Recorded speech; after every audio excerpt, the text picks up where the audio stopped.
Hello everyone, this is Vanshika Tainwala, legal intern on the Lexus and Company for the month of June. And today in this video, I will be talking about the topic of torts, that is the strict and the absolute liability. So there are two liabilities which we study in the torts. The first one is strict liability and the second one is absolute liability. So starting with the strict liability. So the rule of strict liability was first introduced in the landmark case of Lyons versus Fletcher. It is an English case of the year 1869. So the brief facts of the case are such that the defendant hired an independent contractor, engineers, in order to build a reservoir on his land to power up his mill. So the engineers found disused mine shafts but failed to seal them properly. So due to this unsealing, the water flooded in from the reservoir and it escaped into the coal mine, which was of the plaintiff. So, though the defendant hired the independent contractors, the court in the matter held that the defendant built the reservoir at his own risk and it was a non-natural use of land, so he would be liable if the water escapes.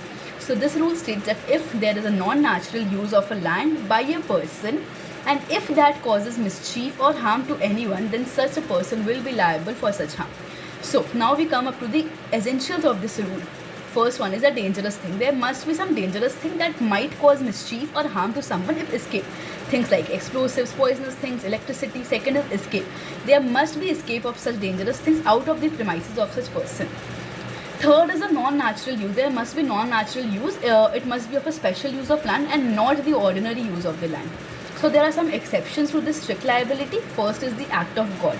Any event that cannot be prevented or predicted by a human being is considered to be the act of God. So it is an irresistible act that could not be foreseen. So this is an exception. So there is a landmark case of Nicholas versus Marshland, wherein the artificial pond in the land of the defendant overflowed due to the heavy rainfall. As a result, the water escaped into the lands of the plaintiff, which damaged the walls and buildings.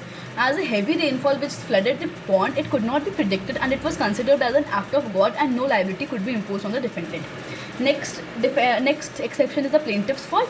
If the plaintiff suffers damage by his act or fault, then he cannot claim damages for suffered.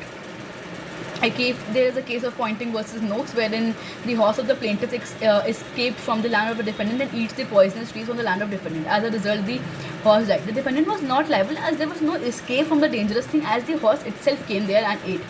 So, the next is where the plaintiff consented. So, the maxim of voluntary non-fit injuria will be applicable. That means it applies to a willing person wherein no injury is done. So that this says that if a person by his own will or consent put himself in a dangerous situation, then he cannot claim for damage caused or injury suffered. The next is the act of the third party. If there is any third party who is a stranger to the defendant, then the defendant will not be liable. So, and the next exception is about the statutory authority. If someone suffers any damage due to the government, act of the government or the state, then nobody can be held liable for the same.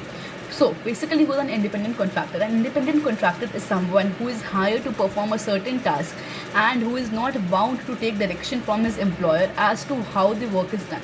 So he is not under the control of his employer and works independently, unlike a servant.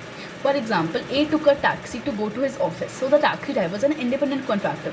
Whereas if A hires someone to drive his car, then the driver would be A's servant. So in case of the independent contractor, the employer is not liable for the contractor unless he asks or approves to do an act that might cause damage or injury. But in cases of the act of the servant, every time the employer is liable if such an act is done within the course of the employment. So now coming on, what is absolute liability? So the absolute liability was introduced in India firstly in the case of MC Mehta versus Union of India, 1987 case, which is also known as Bhopal gas tragedy. It was a landmark case related to the gas tragedy which held in India. So the brief facts of the case are such: the leakage of the gas was there from the factory of Bhopal, which resulted in the deaths and illness of the people.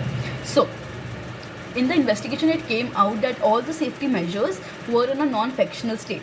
So in simple words, absolute liability is same as strict liability, but there are no exceptions. The company or the person will be absolutely liable and he cannot claim any exceptions.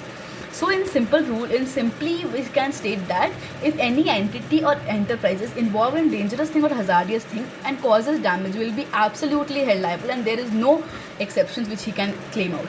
So the escape of the dangerous thing from the land if the person is not necessary, the damage caused to anyone within the premises also due to such hazardous activity will make the owner of the land liable for such act. So this was the whole concept of the strict liability and the absolute liability. Hope you understood the basic concept. In the next video, I will try to take up some next topics of tort law. Thank you for listening. Have a good day.